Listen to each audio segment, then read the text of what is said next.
Welcome, everyone. Hey, Maddie, I see your hand is raised. I can't see you, but I can't see any of you. So this is like a strange void here that I'm talking into. Um, so, um, for me, the big question is, why do we do this work? Why do we do our work? For me, it's to engage with the world and engage with issues that I care about. And that I feel like using my passion and my skills for visual storytelling, that I can actually possibly make a difference. And what compels you to choose the projects that you focus on. For me, it's often a desire to focus on underreported issues, or to open up, new or fresh or different angles into a story or an issue that we think we may know. It took me years to understand how my work was already having an impact, and because I was so absorbed and obsessed with having my work published in magazines and kind of succeeding or making it in the editorial world so that I could have opportunities to hone my craft, to tell my stories. But and for most of us, it's not about having impact or changing the world. But for me, again, before I even understood what that meant or realized that I was doing it in my work, it was happening. And I'm going to share work with you in a moment. And the goal and my hope is that for you guys that I can show kind of the different paradigms and the new paradigms for producing and financing projects, and that the importance of being able to differentiate between personal work and client work, because it is important to feel comfortable with that. I know most of the major projects I've worked on in my career are personal projects, things that either I came up with, I proposed, or occasionally received a commission that ended up, lighting my fire around that story, around that issue, and then I extended it into a long-term personal project. I want to talk about, so I'll map out different scenarios that I've experienced, to stimulate ideas, visions, questions in your mind. By the way, if you have a question, please enter it into the Q&A section of the Zoom window, and then at the end, I'll address questions that didn't get answered along the way. The amazing Gianna is in the background, and she's monitoring that stuff. So anyway, I also want to emphasize the importance of authorship and, maintaining creative independence. These are critical elements for you to understand and to sort of be able to get when you're doing this kind of work, and to hold on to it, authorship and creative independence. So, the new paradigms for producing work with this idea of, advocacy work and having impact are, NGOs, foundations, nonprofits, and also academia. Academia is a great resource for funding. And I'll get into that towards the end of my presentation when I talk about our 6-year project, Newest Americans, about immigration in the United States.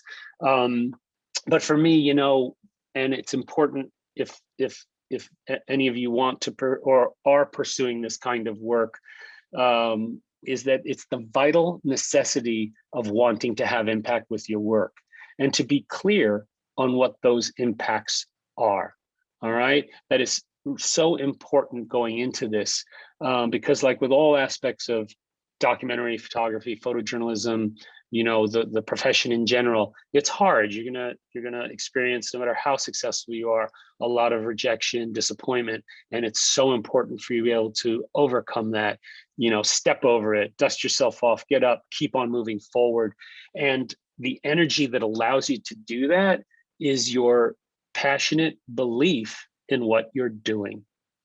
Okay, so as I said, I want to show some examples of various projects throughout my career to highlight these different paradigms and opportunities and the impacts my work and our work can have. All right. So we're going to start with my work on the Kurds. But for me, advocacy began, as I said before, I was even aware of it. My work on the Kurds, which was produced in the early 90s, and it was also the first big project I did with National Geographic magazine. And these are the days where, you got a 26-week contract. It was a whole different world than we are living through now.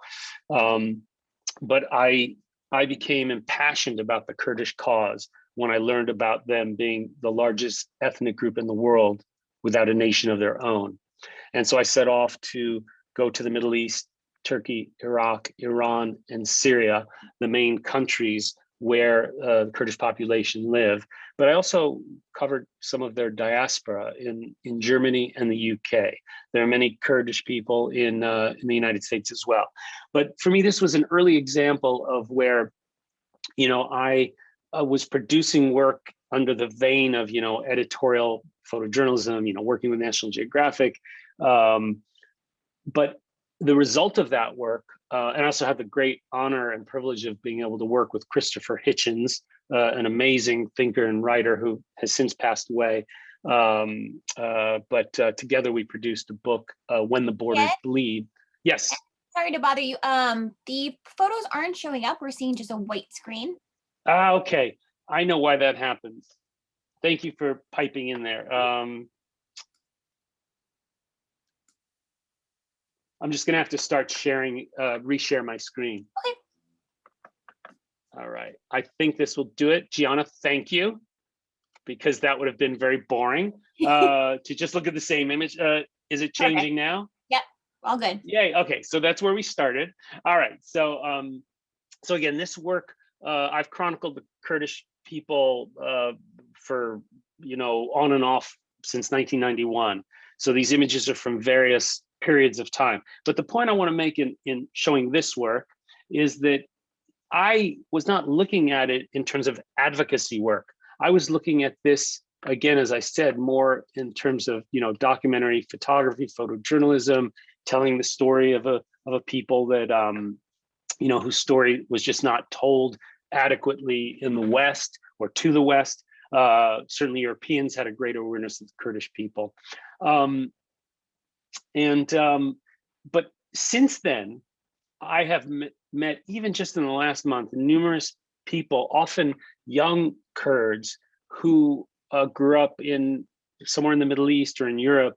And our book, Christopher Hitchens' and my book, actually had an impact on them. It helped to show them about their own culture and their own history. And I can't describe how powerful that is to feel, to realize that something you've produced could have an impact in that way, not only on people outside of the Kurdish community, of course, to raise awareness to the world about this issue, but also within the community to have created something that had value for them. That is, for me, just an amazing, it's amazing to know that that's possible, okay?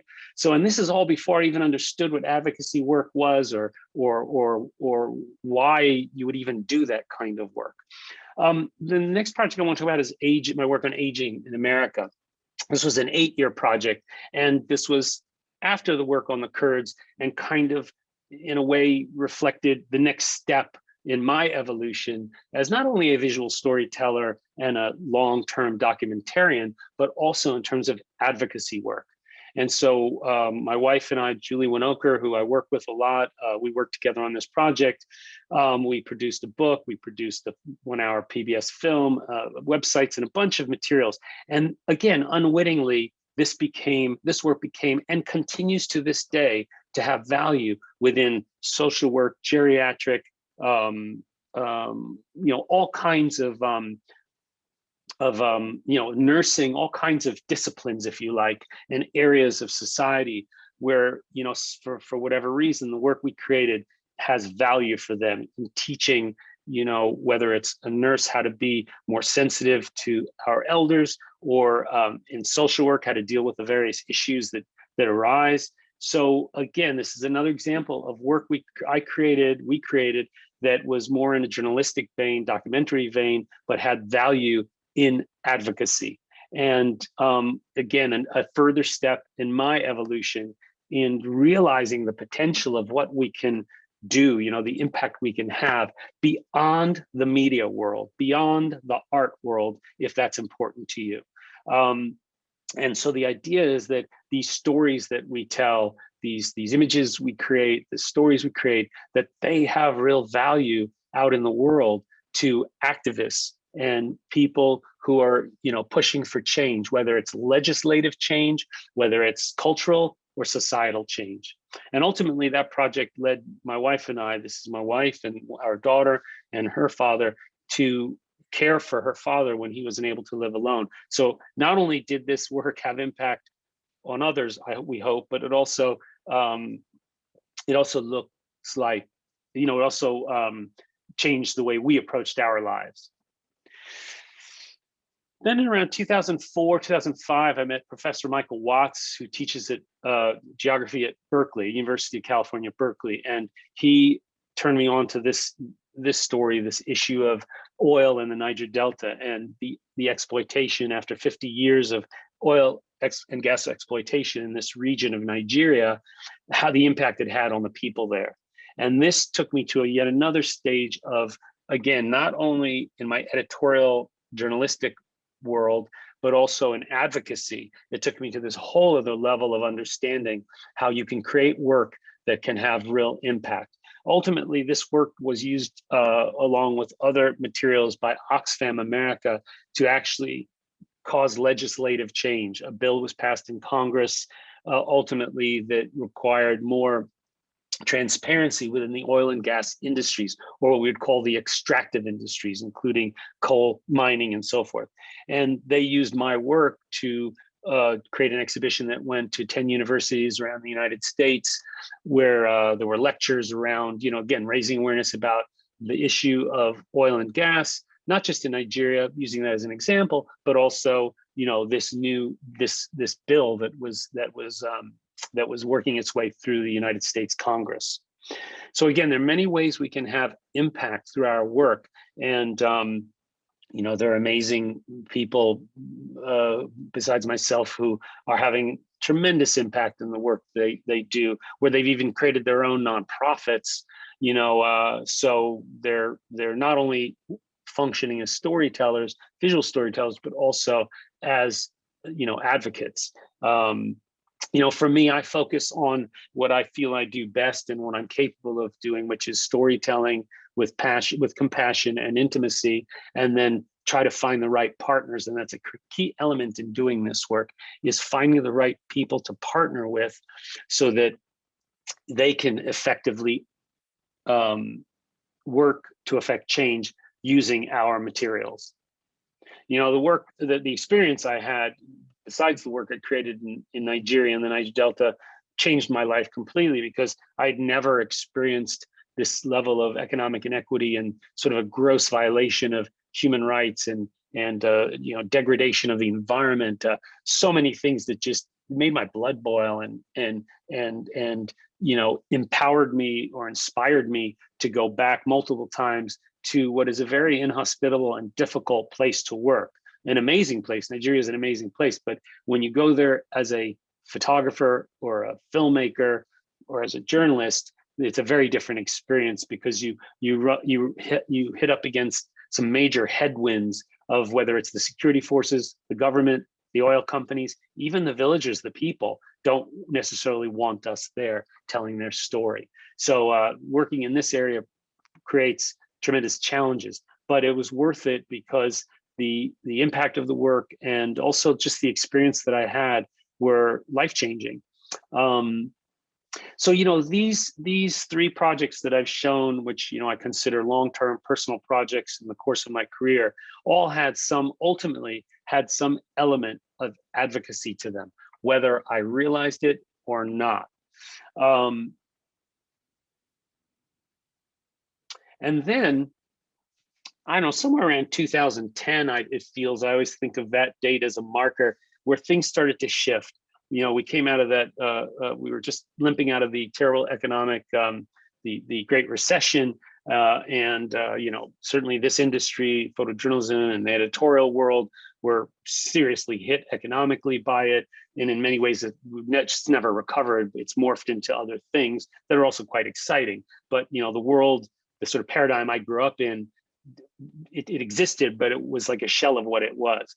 But what I started to do was get opportunities from, again, NGOs, nonprofits. So for example, this NGO out of San Francisco, the Vietnam Reporting Project, thankfully asked me, among about, I think, 15 other broadcast journalists, writers, photographers, filmmakers, to create stories about Agent Orange. And so I went to Vietnam for two weeks to produce a story about these families that we're still having impact of the enduring impact of Agent Orange, which is passed down through genetics. So as in Vietnam, but even in the United States, like at this point, the great grandchildren of American veterans who fought in the Vietnam War, we have kids that are being born with disabilities because of the enduring genetic impact of Agent Orange.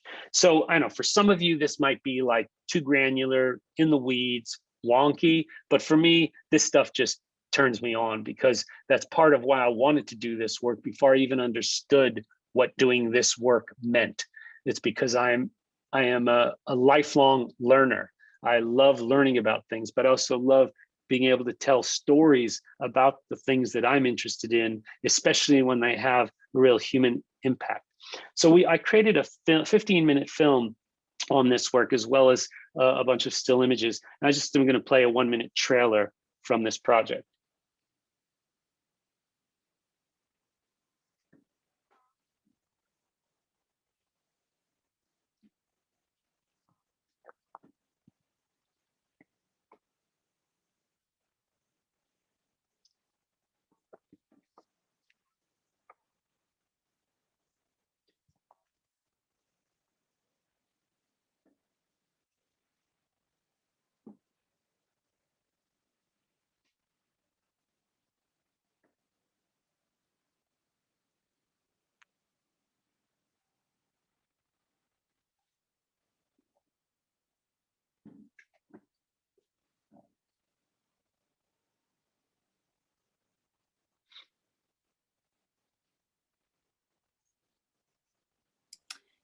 Hey, Ed, there's no sound on the video.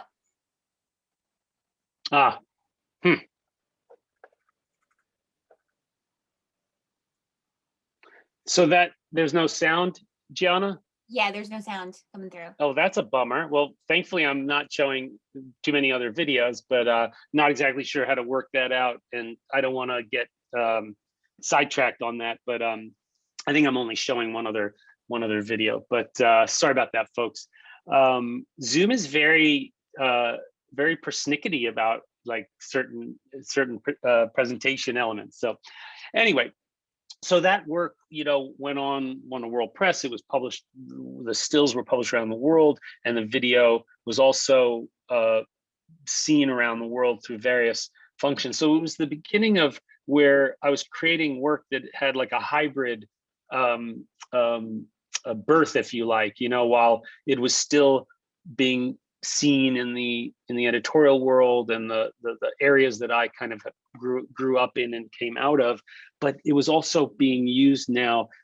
This was a Ford Foundation funded project by, in this case, a major foundation. And through the work that I and the other folks in the Vietnam Reporting Project did, there was legislation passed that earmarked millions of dollars to the Vietnamese government to clean up one of the last remaining major hotspots of Agent Orange in the city of Da Nang, where the U.S. Air Force had a major air base. And so a lot of the defoliant, this chemical, was stored there. So again, it's another example. And again, look, let's be realistic. The majority of the work we will do in this vein, we're just it's just a part of making change.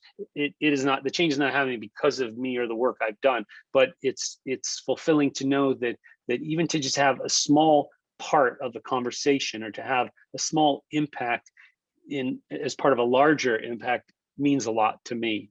And I think for those of you who want to do this kind of work, it should be what sort of energizes you to keep on going.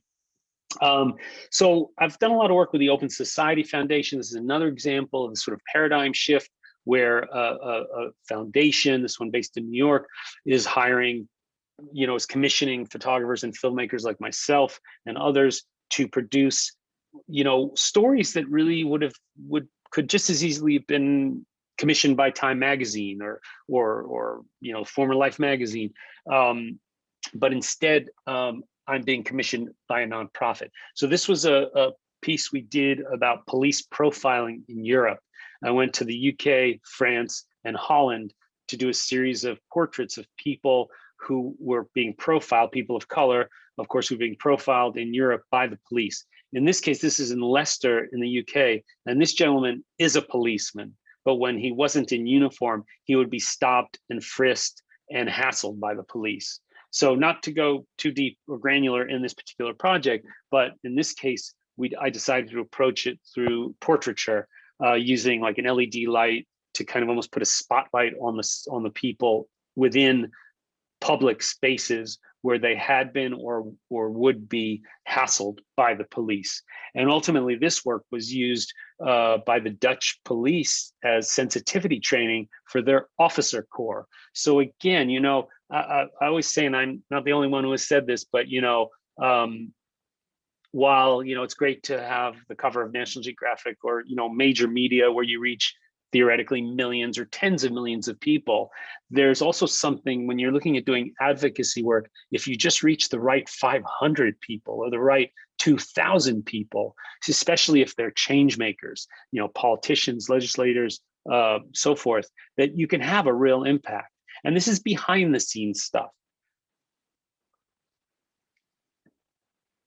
And what we did was, in the way I approached this is, environmental portraits, and then video interviews, which work as sort of testimonies by the people, so they are allowed to speak in their own voice and tell their story about the impacts of police profiling.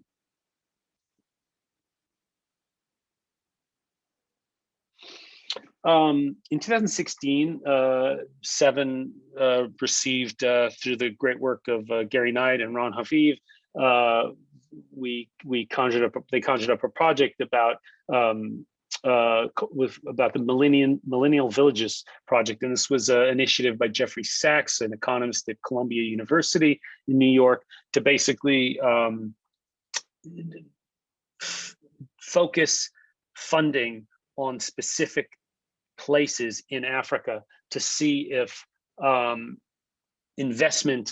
investment, concentrated investment, could improve the lives of the people. And so I went to Ghana, and there's just a few images, but this is another example of how we can do this kind of advocacy work. In this case, it's sort of partially academia, partially private funding. And then I went for a couple of weeks, or not quite, to Ghana, produced a film and a set of pictures that were published in a book that went into a bus that traveled around the United States for many, many months, stopping at schools and teaching kids about, the Millennial Villages Project. 3 other photographers from Seven, Gary Knight, Ron Haviv, and Danny Wilcox Fraser, they also went to different parts of Africa to tell similar kinds of stories. And so, again, this work can be so fulfilling. And also one of the beautiful things that I witnessed in these villages, in this concentration of villages in Ghana, is that the development that was brought over the previous 10 years meant that now pregnant moms were getting ultrasounds, and the infant mortality rate went from a very high to virtually nothing. And these wonderful programs were instituted so that moms, not only when they were pregnant, but then after they gave birth for up to 6 months, there was monitoring by nurses about not only the baby's health, but the mother's health. So it, and then education, of course, there wasn't even a school in this village, and then now there's a school. So it was great to see and be a small part of a project that was bringing real change to the people there, and then extend, by virtue of our work, that message out to a broader audience. So much of this is about, in a way, setting examples or giving examples through our work, whether it's individuals who are inspiring, communities, or a project or a development project in this case. So now I want to just play a couple of short videos. I don't think I'm going to play them all through, but this is something that just recently came about working with UNICEF. And this is what I really call branded content, that because most of the work I've done in this vein, I've been given, when I talk about authorship, and sorry about that, when I talk about authorship and creative freedom, I've had tremendous luxury to be able to have and hold on to that in my work. Working with UNICEF is an example of a different kind of, it's more of like client work, and I don't say that in a pejorative way, because client work can be sometimes the most effective ways to make change and have impact. But anyway, so let me play these. But this is something I did just recently, the end of last year, out on Long Island, about a undocumented teen. Oh, that's right. There's not going to be any music, so forget it. But the visuals are really nice. So maybe I'll just talk over it. But anyway, so this was a story about a young kid from, I think he's from Guatemala, and he was rapping, and he had been in trouble, and through a local program that UNICEF was supporting, that was basically kind of rescuing, empowering, helping young teens, immigrant teens, he was able to turn his life around. And that's simply what this short film is about. And we looked at this young man and then a group of sisters who had gone through similar experiences where their lives were turned upside down through sort of the dysfunctional immigrant process we have here in the United States. He's from Honduras, sorry. And anyway, so that's what this is about. And then last year, late 2019, I went to Afghanistan for UNICEF to do something on landmines. And again, I know if there's no audio, it's not quite the same, but you get to hear me talk over it. I'm sorry about that. In this case, I'd never been asked to do this, really, to shoot this with my iPhone.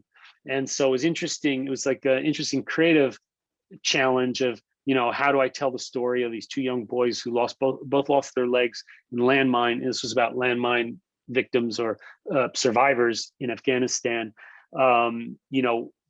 working only with my iPhone. So in this case, you're almost storyboarding, what are the images, what are the clips I need to help tell his story. And because of the security issues, I think all of this was shot was produced in like a 3-hour period. So this was a very challenging project, but this is in Kandahar. But anyway, I was pleased with the results. It reached millions of people because UNICEF has that kind of reach. So again, when I began 40 years ago in this profession, I never imagined I'd be doing something like this, working for UNICEF and producing these short videos on this thing called a smartphone. So, I'm a big believer in not lamenting what we've lost and how it used to be. I'm much more interested in figuring out what do we have now to create and produce work and disseminate work and utilize and take advantage of those new creative opportunities and platforms. So, it's, regardless of what one thinks of UNICEF, it's a beautiful thing to be able to create something that can reach so many people. And I know that after this video appeared on their Instagram feed, a few people reached out to me around the world directly to donate money for the surgery for these two boys. So again, you can make legislative change, but you can also reach an individual out in the world through our work, where then it inspires them to get involved and to engage with these issues and to help others. So many ways to have impact, beyond just raising awareness, which is fine on its own. But I'm at this point more interested in in being a part of making change. Okay. This next set of pictures are from a project I did about Syrian refugees. And so this was an example again of the paradigm shift, where instead of going to media, I went to International Medical Corps. It's basically America's Médecins Sans Frontières, Doctors Without Borders. And they're an amazing organization based in Los Angeles. They work, I think, in 70 countries around the world, doing, disaster relief, frontline conflict, healthcare. But I knew that they had opened up programs in Turkey and Jordan and Syria and Lebanon to take care of Syrian youth. And that's the story I wanted to do. I had been to Syria many times prior to the civil war and over the previous 20 years. And, I felt a real fondness for the Syrian people and, just had seminal experiences there in my life. And I was just shattered by what I saw as like a whole generation of Syrians that were basically losing their youth. And so I pitched the idea to IMC, International Medical Corps, and thankfully they agreed to finance my trip to Northern Iraq and Jordan to produce this work. But the way the paradigm shifted is that, so I did a series of stills, but I also produced about a 15-minute film. And ultimately, this was published by Time magazine. And so this is where the paradigm shift. And I think increasingly, increasingly, this is what we need to look at is while, hey, it's amazing if you can get a major magazine or media outlet to commission and to finance your field work. I mean, ultimately, in my heart, in my mind, that is the best scenario. But the reality is these organizations just don't have adequate funding to do the kinds of project, at least that I want to do in some cases. So we go to alternative sources of funding, NGOs, foundations, nonprofits, and academia. And so in this case, it's about really the point is to produce the work, because once we produce the work, then good things can happen. And so in this case, by having it appear on Time magazine, it reached millions of people. And I obviously didn't make change, because I don't know how you change the Syrian civil war, but at least it raises awareness about the youth of Syria and the impact that this war has had on them and the refugee and the displaced people in general.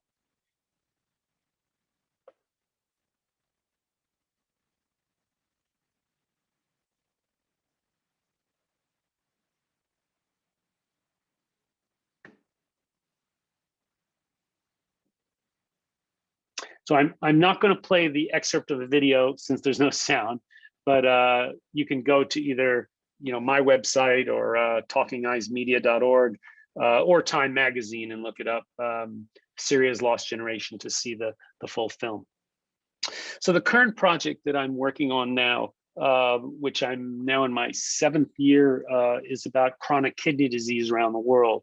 And this to me represents, in a sense, like the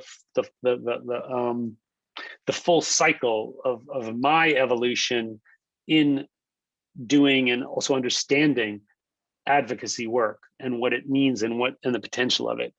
From the beginning, this project was predicated on doing advocacy work and making change. And so from the beginning, I was working with an amazing activist who's impassioned about this issue, with doctors, epidemiologists, researchers, and scientists who are all working on trying to figure out the cause of this disease and possible solutions. And so I've worked in Nicaragua, in El Salvador, in India, Sri Lanka, and Peru over the last 7 years on this project. And tens of thousands of people, mostly poor rural agricultural workers, have died or contracted this illness. And it's a disease that attacks a different part of the kidney than the usual causes of kidney disease, which are obesity, high blood pressure, and diabetes. None of those factors contribute to this. This is really a heat stress, and the way I see it, an impact from global warming, where these folks who are working so hard in 90-degree, 100-degree weather for hours at a time without adequate hydration, shade from the sun, and rest during the workday, it's just clearly taxing their kidneys in a way that these other kidney-related diseases don't.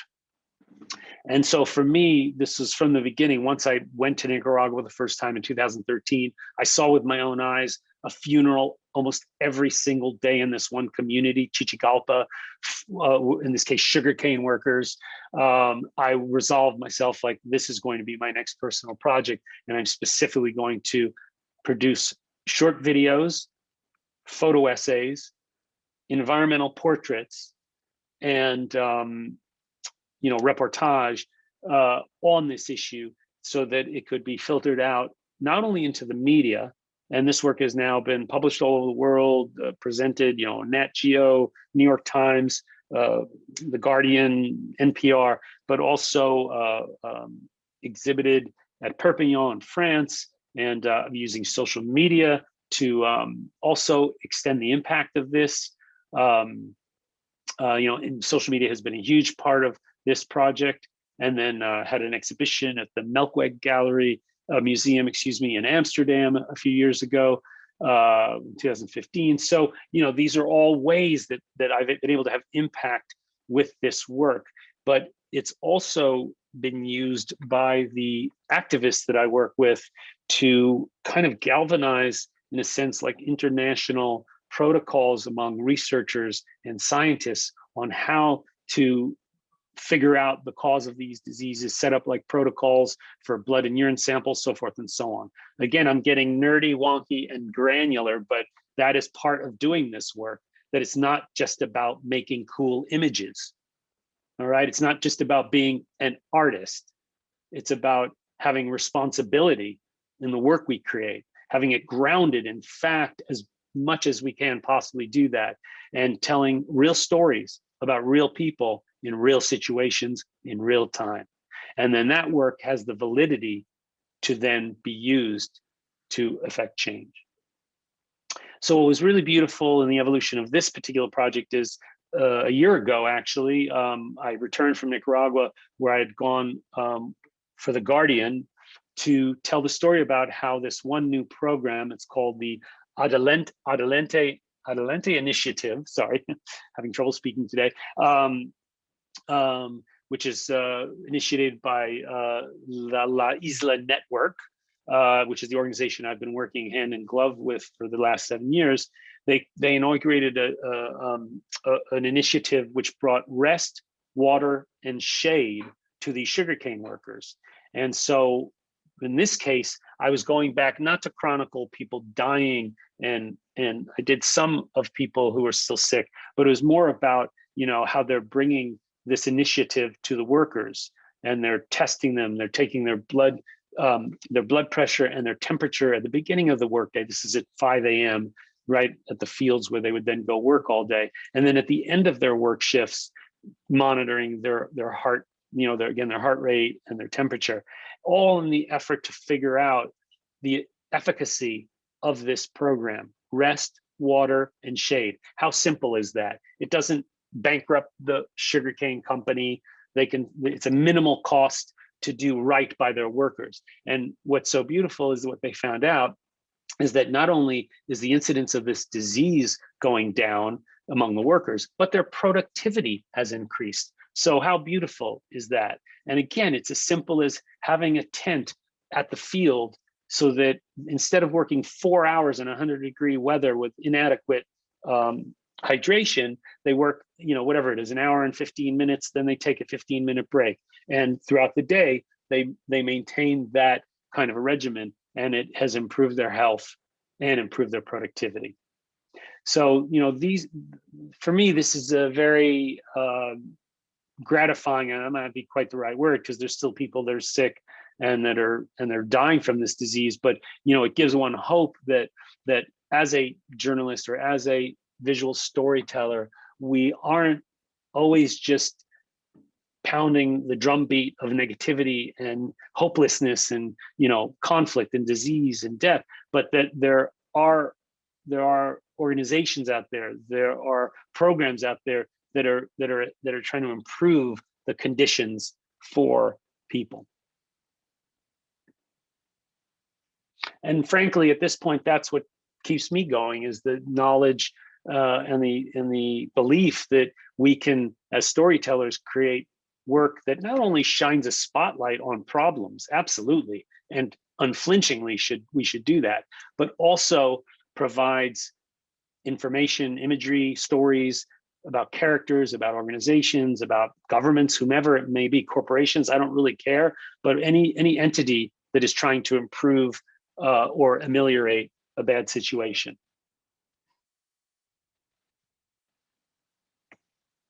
All right, last project I want to share with you, Newest Americans.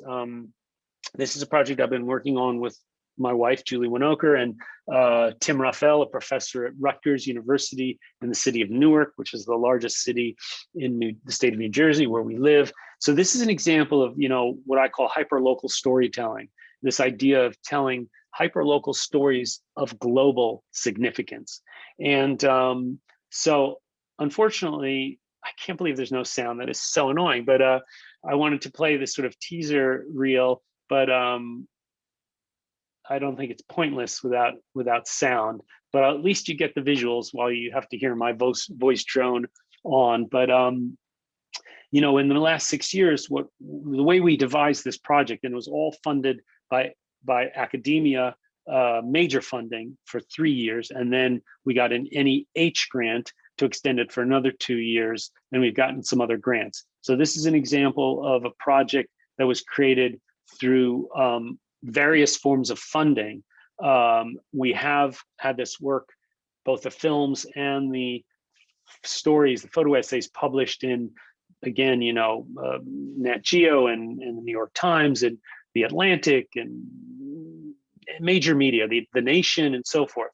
So again, it's that new paradigm. You don't get the funding necessarily, or even the imprimatur from the editors out there, from the editorial world, but you find other ways to create the work, and then you present it to the editorial world, and they become the dissemination tool for the work. All right. So you don't necessarily see them as a major part of the funding model. Okay. And that's a critical thing to get into our heads. And I mean, personally, it's upsetting to me, because I grew up in the profession where you went to them for funding as well as dissemination. But hey, that's the world we're living in now, and we have to accept, again, as I said earlier, I'm not interested in lamenting the past. I'm interested in moving forward and figuring out solutions, because I want to continue to do this work.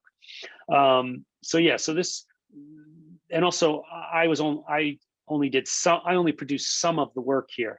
Ashley Gilbertson, Ron Haviv, Maciek Naberdalak, Polish photographer, and Seven. So this was a Seven project as well. It was Rutgers University, Seven Photo, and then Talking Eyes Media, the production company that my wife runs. We were the three partners that has made Newest Americans come alive. So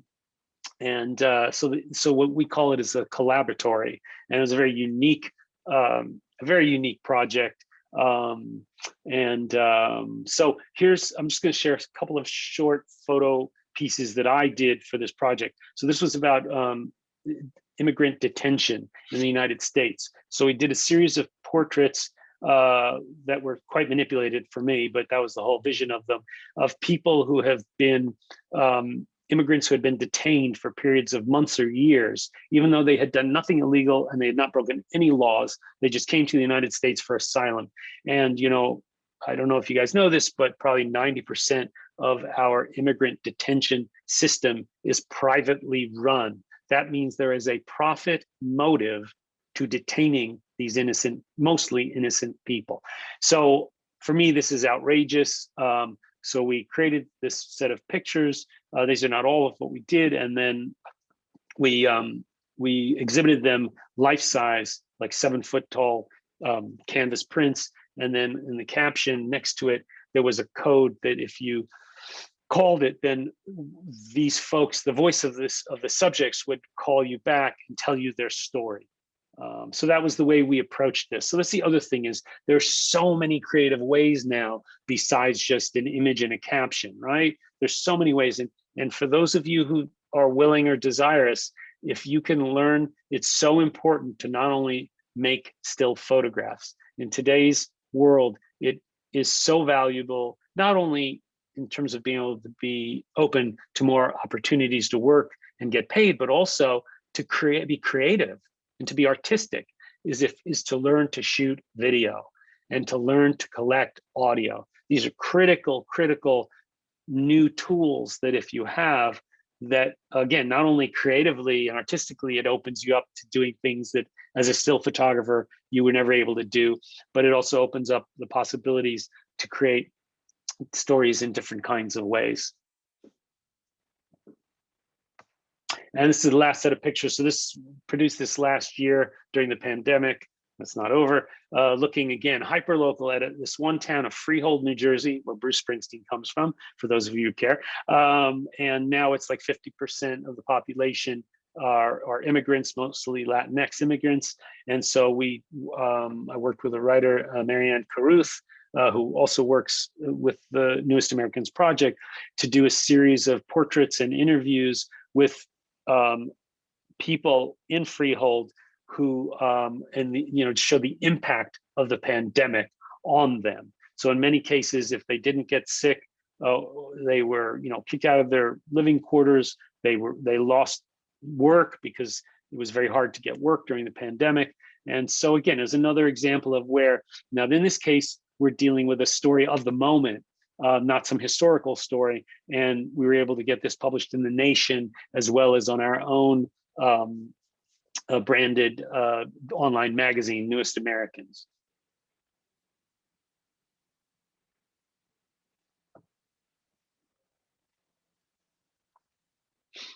All right, so that is it for presentation. What I want to do now is stop sharing my screen and go to some questions. Hopefully you guys have some questions.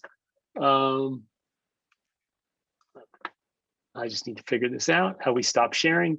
Or Gianna, did you stop sharing for me? No. I did. Sharing is stopped and you can see the questions. All right, so welcome again, everyone. It's so weird not to be able to hear anybody. So I do feel like I'm speaking to myself, and I do that enough. No, but let's see here. I don't think I'm sharing my screen anymore. Yeah. So, all right. So I'm just going to start at the top. Let's see. Subhash Sagar, to tell a story of some specific person's life, what kind of framing techniques will be more intimate? Is it landscape or portrait? I'm mostly taking portraits. So I do find that that doing portraits with testimony, like the last two pieces I showed, is such a powerful and effective way to tell stories, even in the moment we're living in, where we're like deluged with way too much content, especially visual content, and like video is ascendant. In many ways it's dominant, but there is still something so powerful about a photograph and someone's personal story. So for me, that is still a great way to tell a story. It's also economical, both in terms of the time you spend with your subjects, right? Like when you're doing documentary work, you need to spend hours and hours and days and weeks with people to get their story. With portraits, you can do that in a shorter amount of time and still get an impactful, intimate personal story. So yeah, so that's that. Okay, Ron, Mr. Haviv, hello. Do you feel the label of advocacy pushes against the journalist label? And if so, how do you reconcile them? Great question. Not surprising coming from Ron. So I guess for some people, I know that there's some like editorial clients who, like the New York Times Magazine, for instance, who apparently will not publish anything if it's been funded by an NGO or a foundation. But the truth is they have over the course of their history done that. Probably one of the best examples is Sebastião Salgado's work with MSF and his work in the Sahel in the Sahel in the 80s. But anyway, it's not the point of this. The point is that there is no question that if you've created work that has been funded in sort of the advocacy under that label, that it can be difficult to get it published with certain media. But my attitude is that the way I reconcile it is that all I know, and I've proven this so many times, and I've seen others, colleagues and people I mentor and teach have also shown this, that when you create great work, good things will happen. So even if the New York Times Magazine won't publish it, there will surely be some organization or some outlet, whether it's in the media or it's within the foundation NGO world, that will disseminate that work. And now that we have social media, where I don't have a huge following in the grand scheme of things, but I can reach about 500,000 people just on my own. And let's say with the support of 7's social media channels, that that's not going to change the world, but that's a significant amount of people to touch, 500,000 people. So now there are different ways to sort of skin this cat, if you like. But and then in terms of this sort of label of journalist and advocate, when I'm on assignment for a publication or for anyone, I remain objective, and I know that my job is not to push my agenda or my opinion. But when I'm working on my own projects, quite often it is fueled by my agenda and my opinion of things. I just feel that in the world, there are some stories where there aren't two sides. There is a problem. It needs to be fixed. And we don't need to debate whether the problem exists. We need to figure out how to fix it. So thank you, Ron, for that. Nicholas LaSalle, how do you reach out to an NGO? Who does he contact, and how does he pitch his ideas? So, like with any, regardless of who you're pitching to, whether it's an editor at a magazine and newspaper, or it's a communications person at a Human Rights Watch or Open Society Foundation, you need to have a pitch that is concise, that is relevant, that explains why it should be done now, why you're the person to do it. Okay, so whether you're pitching to Nat Geo or Human Rights Watch, those principles remain the same. The other thing that's really important is the big question is, how do you find out who those people are to reach out to?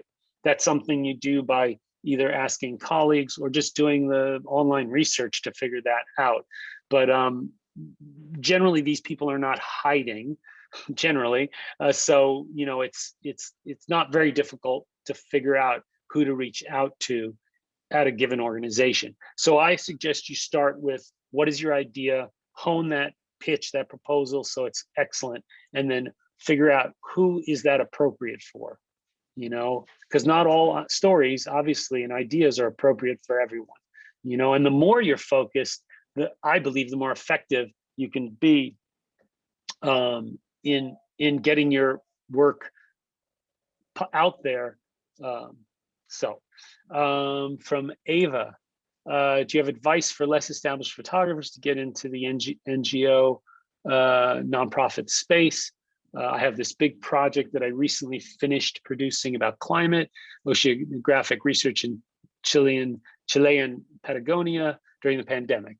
I don't know if you folks can see these stories, these questions, sorry, because I don't know if I need to read them. That's the reason I asked. But Gianna, if you want to let me know if they can see these questions, that'd be great. But anyway, but basically Ava's saying that I shared her crowdfunding campaign. Yay. So I'd love to take this project to the right places, but I don't know where to start. We're currently working on a book and a film, and also wonder what the right timing is. So again, it's sort of a similar answer to the previous question is you need to figure out who is the appropriate partner, client, whatever you want to call it, for your project. And then figure out where are the places that this project would be relevant, and then who are the individuals at those places that you need to contact who basically make the decisions on buying work or commissioning work. I know that's a simple answer. It's not easy to execute that. It requires diligence, it requires patience, and also we all need to have the resilience to be expected to be slapped down and rejected, and you just get back up and you figure, okay, what's the next door to knock on? I cannot emphasize that enough. And it's one of the things that is so difficult in so many of the creative fields, where we come to it not because to make money, we come to it to fulfill or a passion or a creative juice or energy that we have inside ourselves. And unfortunately, the creative world isn't necessarily so forgiving or interested. So you need to be resilient. You need to be strong, so that if one person rejects you, you don't give up. You keep on pushing forward. So an anonymous attendee, that's a great name. Okay, have you been filled with anger against politicians after all this suffering? If it is full, how can you continue to take a photo objectively?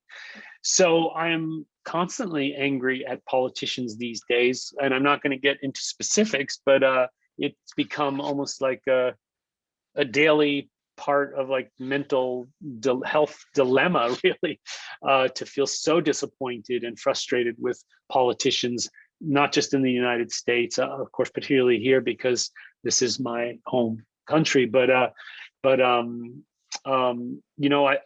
feel what we need to do is channel that energy into a positive way, because it does no good to just be angry or upset or bitter. That only tears us down. That only weakens us.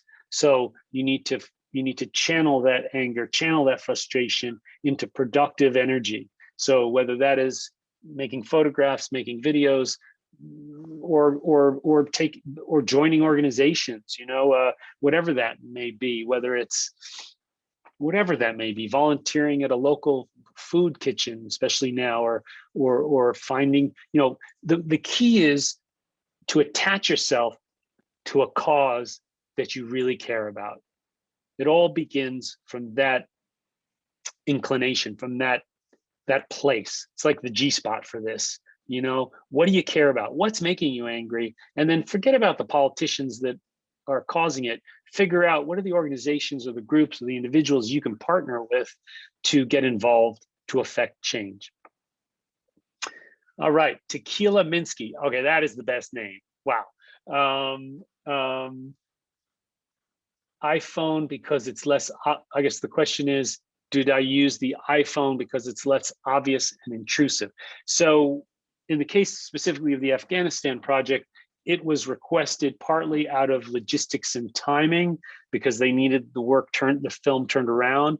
And so I think that was partly it. But there's also that element that you point out that is correct, that at least for now, working with the phone, with a smartphone, definitely feels like less professional to people who observe us, and less intrusive.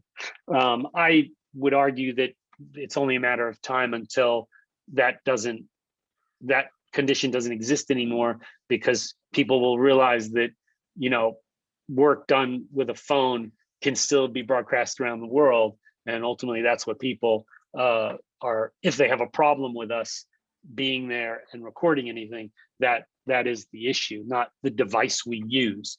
So if you're making a decision of what recording device to use, I would go with what will produce the best quality, and also that you are most comfortable working with, but knowing that iPhones and the Samsung's like the most up-to-date smartphones are incredible tools for both still photography and producing video. All right, Mark Silverberg, thank you for all these questions, folks, and I hope I'm answering them adequately. All right, Mark, many of your stories require travel, which is very challenging now. How do you suggest photographers find the intersection of the story they want to tell with what could be of service? So that's an interesting question, and kind of gives me a chance to promote. I need to mention my next lecture for 7, I think it's in a week or two, about hyperlocal storytelling. I should get that date correct. But anyway, I'm just looking up in my file of facts here. But anyway, I know that lecture's coming up. But one of the ways that I reacted to the pandemic and the sort of shutdown of travel, even though I've traveled quite a bit in the last year, but I decided to work hyperlocally and to tell stories that were in my backyard, because then I sort of mitigated the issue of travel, and also there was just something really beautiful about working locally. I mean, I got to say, folks, while it's amazing to be able to go to Afghanistan or places far away, it's such an honor and privilege to be able to do that, because we get to learn so much and tell stories that we might not be as familiar with and all that. There is something super powerful and totally relevant and effective in working on stories that are just in your backyard. So, so in the last year, I've done what I feel is a rich combination of working locally and coming up with ideas to work locally, by the way, not waiting to be assigned them, but also having commissions and working on ideas that require travel. I've gotten both my vaccinations, so while I still need to be careful for myself and the protection of others, there is a way to work out in the field today. It's just a matter of being observant and respectful of other people's boundaries and needs, and then just making sure your game is tight, that you wear a mask and you do all the things that make people feel secure and comfortable around you. Okay, Tequila, you're back. God, I'd love to know if that's your real name. I don't know if Tequila's a man or woman, but I'm interested in what a budget for any of these international shoots might be, from transportation there and country, paying fixers, hotels, etc. So, let's see, I would say, let's say on the Syrian refugee project, where I went for 2 weeks, and I spent a week in Jordan and a week in northern Iraq.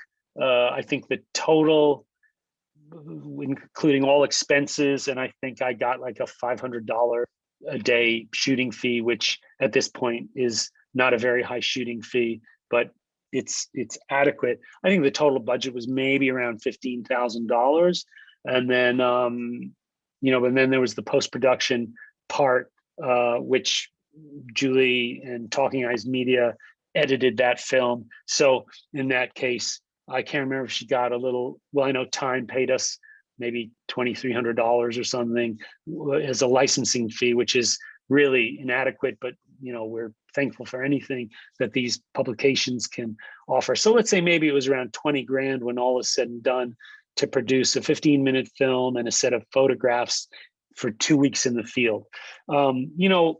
Costs vary depending on where you're working. In the Niger Delta, it's crazy expensive because just everything is exorbitant. It's just very costly there. And especially if you go out into the creeks, into the riverine areas on a local boat, which is also incredibly dangerous now, you're spending hundreds of dollars. So it really depends on what your project is, what the cost of travel, the cost of, like in some places, you can get a fixer for, $100 or $75, but then in other places, the expectation is $250 a day. So, all of these things vary, cost of hotels, drivers, cars, but I hope that answered your question, but it's really important to make budgets, because it's not only important in your attempt to sell the idea to people, but also so you understand the cost of doing the work you want to do. Duncan DeFay, how do you do it? Photos as well as video, audio at the same time? Video is a lot of extra work. That is so true. Video is a lot of extra work, and in some ways it consumes the still photography part of the work. So what I went through a period, and the Syrian refugee work was done that way, where I was working with the Canon 5D, and I was basically using one device to do video and to do stills. And since then, I've really evolved into a proper filmmaker, where I'm working with proper video cameras, so I can get the great sound, and I can have 2 channels to work with a wireless mic and a shotgun mic, and lights when I need it, and all that. Just I can shoot 4K, but I'll just have, if I am planning on doing stills and video now, I'm basically going out into the world as a filmmaker that has a still camera around his neck. And so then I'll be judicious about when I make my still photographs, but it's all within the context of producing a film. Because Duncan, as you rightly point out, video is a hell of a lot of extra work, and it requires a different level of concentration to, in the moment, understand what is the narrative. You can't wait and tell it later, or you can't, like with still photography, you can kind of mess around visually and make images that with text or a voiceover can tell a story. With video, you've got to get it in the moment, and you've got to be sure you're getting all the different visual elements so that an editor can cut a scene that makes sense. So yeah, that's how I do it. All right, Seth K. At what point do you decide to add light to an image rather than using ambient light? What's your thought process in the field for the effort to make that work with documentary subjects? So in general, I would say probably with my still work, probably 95% of my still work is natural light at this point. I only use a flash if I want it for effect or as a solution, because it's just terrible light or light that's super low. But with these, new digital cameras, the sensors are incredible, the light that it picks up. And I also work a lot in still photographs with slow shutter speeds so that I can work with ambient light when it's low. Because even though ambient light might be low in terms of brightness, it can still render a beautiful image. So, and then with my video work, I'll only light A-roll interviews, like the formal interviews. And even then, I often look to use natural light or work with a combination of natural light and some amount of artificial lighting. In terms of video work, like the B-roll, the capturing scenes, the only time I would ever add light is if it's more of a, well, I'll give an example. So 2 weeks ago, I was in Louisiana. I'm working on this new documentary film about teen mental health in the United States. And all of our subjects have some kind of like superpower. And in this case, this young woman in Louisiana is this incredible dancer. And so we wanted to film her dancing. So in that case, we used artificial light and even brought in a smoke machine. I've never done that before, but in that case, it was, while it's a quote unquote documentary film, we are working in a way where some of the footage can be done where it's directed staged, if you like, as a way to make it more cinematic and all that. But in general, like 99.9% of my B-roll video work is with natural light. All right, anonymous attendee. How do you stay focused with the main topic you're working on, but find out there could be another story unfolding? Do you go back and find a way to explore it? Now, that's a great question. There's also kind of a complex one to answer. In some ways, there's nothing more unnerving than getting to the point where you're with your subject, you're in the scene, you've whether it's in your backyard or you've had to travel thousands of miles, and then you realize the story that you wanted to tell either doesn't exist really in the way you thought, or there's a more interesting or more relevant or more powerful story that is unfolding that you didn't know about or realize. I mean, I would say it depends. If you've been commissioned or you've sold the idea to someone, well, then you kind of need their approval or cooperation in shifting, because that can be a game changer for some publications, and certainly for organizations like NGOs and foundations.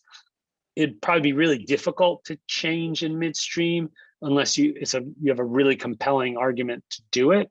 Now, if it's your personal work where you're not getting paid, or you're free, you've structured the project in such a way that you maintain complete creative control and authorship, well, then you can do what you want. And then if you have to follow your instincts, and if you're in a situation and you went there to do one thing, but you see something else that you think is more compelling, then absolutely shift gears as long as you can pull it off. Maddie, hey, Maddie Simas. Okay, so working with subjects that have been traumatized by conflict or other forms of trauma, especially with children. 1, do you use a trauma-informed approach? 2, for yourself, witnessing so much trauma in your subjects, do you practice self-care? Great questions, folks. That's such an important question, and just such an important issue for us to deal with, because this issue of re-traumatizing your subjects, getting them in an interview to get to the point where they cry or they break down, or when I say getting them to do that, where, for some people, that's like a goal, because you figure, oh, well, if they reach that like crescendo of emotion, then it will make our work stronger or more compelling. And while that may be true, you really need to be careful, and you need to be thoughtful about, and I would say definitely in the last year or two, and specifically, I have seen a shift in approach, not just in myself, but in general, because of the conversation that is going on in our profession, which Maddie's question reflects, which is that it's not good enough anymore for us to go into other people's lives and get them and re-traumatize them just for our own work. That is not okay anymore. It never was okay, but I think there was a kind of a lack of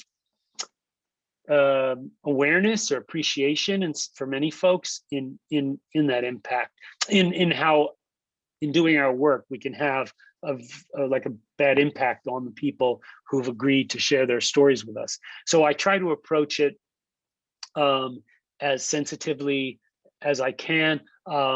When you talk about a trauma-informed approach, that sounds like a very specific training or maybe a guide that has been created. If Maddie, if that does exist, if you could share it, that'd be great. I know it exists, and I've seen things like that. I'm actually teaching a workshop for the Social Documentary Network right now about intimacy and trauma, and actually that is something that we're going to be talking about, is not only how to care for our subjects, but also how to care for ourselves, which brings me to the second part of your question, which is, witnessing so much trauma, do I practice self-care? So yeah, I've definitely had to change my approach. I would say that at this point, I'm pretty weighed down by all that I've witnessed and experienced through my work, and And I've had a couple of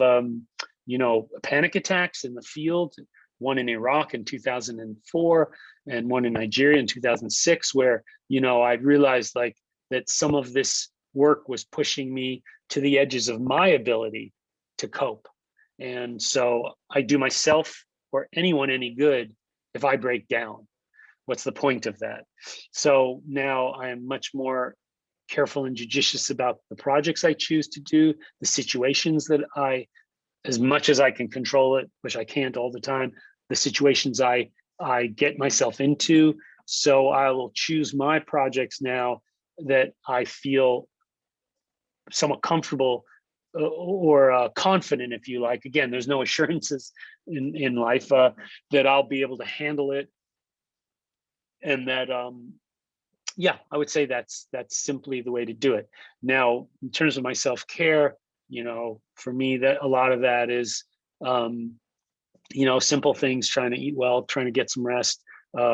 Having two beautiful children is probably the most powerful form of self-care, because it constantly every morning reminds me of the good out there and the potential in people, and specifically in my own family. So that brings me tremendous strength and resolve to push on. And of course, Julie is a real rock for me. So it really helps to have unconditional love in your life. It's not something that's easy to get. So I feel very blessed that I do have that. But these are great questions, and so relevant, because if we can't take care of ourselves, how can we take care of others? And in doing this work, we must take care of others.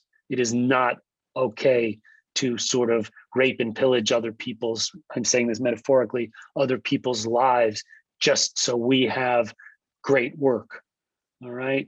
And I get very upset when I see people in the field working in that way. Thankfully, and I will say, this new generation of folks that I'm learning about and having the privilege to, in some cases, teach and mentor, but that I'm learning from, they're for the most part will have they won't work that way. The best of the new generations are exemplary in how we should have been all along.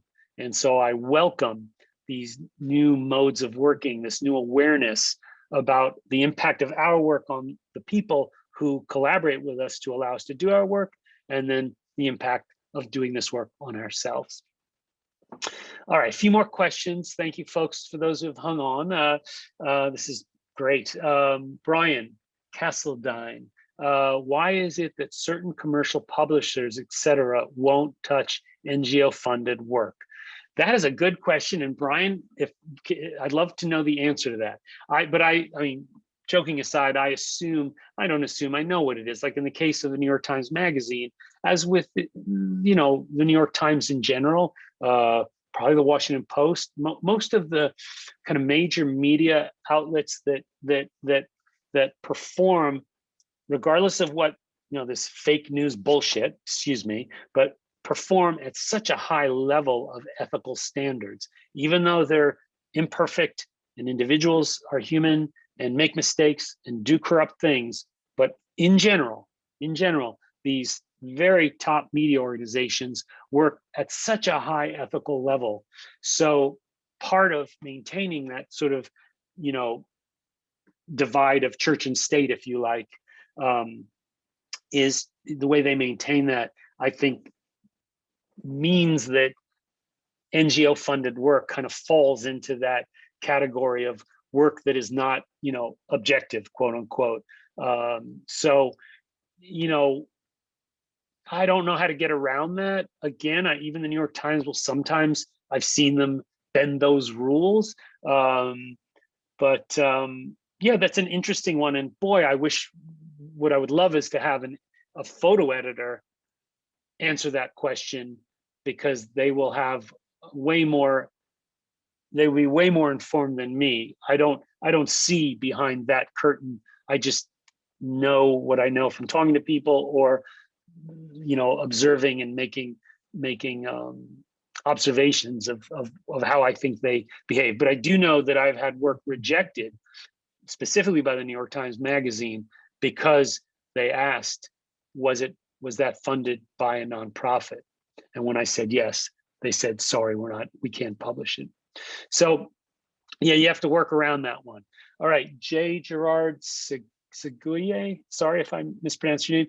Is there a project that you've always wanted to do but haven't for some reason? Oh my God, like hundreds of projects that I want to do, but for some reason I couldn't do. So to try to conjure up one right now would be very difficult. It's sort of like when I'm asked what is the favorite project I've produced, it's really hard for me to identify just one, because they're kind of like my children, my babies. It's that kind of a thing. They're so precious.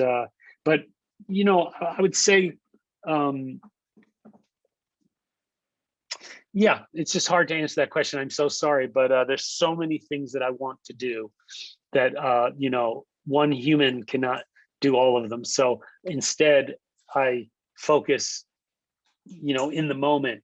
So right now, you know, I'm continuing to do the work on chronic kidney disease. I don't see an end to that in the near future. And then with Julie, where we kickstarted a project in Georgia during the election that we hope to extend, looking at majority minority communities in the United States as a way to show where America is moving in terms of its diversity, and you know, this idea that you know, in a matter of decades, the United States will probably become a majority minority country, and what are the implications of that? So that's a project right now that we're working on. Okay, last question from Anonymous.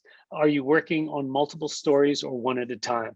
I'm always working on multiple stories. You know, it's that mix of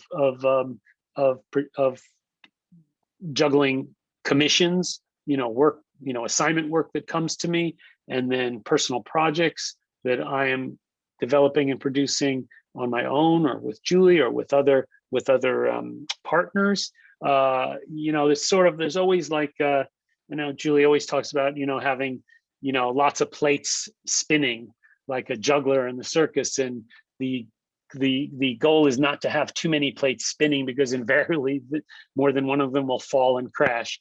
But that's always the balancing act, is how do you you know, make a living? How do you do the work that you will be fulfilled by? And in this case, with advocacy work, how do you create work, whether it's commissioned or your personal work, that will have an impact on the world? All right, well, we made it. Again, thank you folks for joining. And I don't know if there are other questions, or, you know, Gianna, help me out here. Is there all good to go. Is there anything? Thank you, Ava, for your sweet comment. If there are no more questions, I think we're done. But again, thank you folks for joining, and for being part of, you know, the 7 ecosystem, and you know, for us doing these lectures, and whether it's the book lectures, or in this case, you know, subject specific lectures, are so important to us.